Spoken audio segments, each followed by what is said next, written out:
Mayor Sara regarding various matters.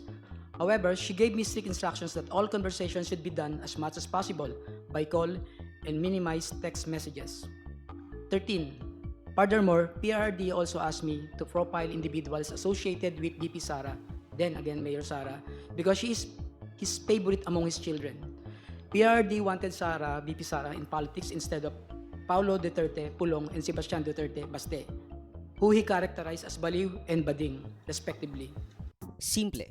Noong 2023 raw, dating decent human being at presidential spokesperson filed a kidnapping case laban kay Madriaga dahil umano sa mga pagkamkam sa lupa ng mga magsasaka.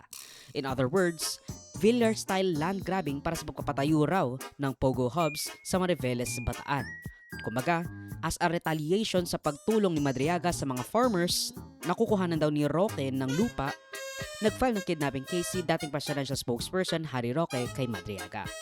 Okay, so nakatanggap nga ho tayo ng sulat galing sa kanya. It's dated November 17. It was coursed through his lawyer.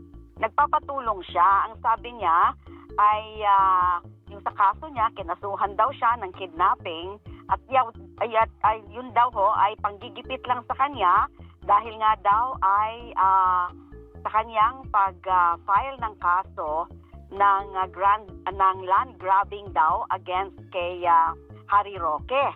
It's about yung tungkol sa kasi nagpatulong daw sa kanya a group of farmers ng Mariveles, Bataan. Hindi ko actually kabisado yung specifics ng kaso na yan. So it has to do with yung land grabbing daw na naapektuhan ng grupo ng mga magsasaka sa Mariveles. At dahil daw doon, binalikan daw siya, kinasuhan daw siya ng kidnapping. So nagpapatulong.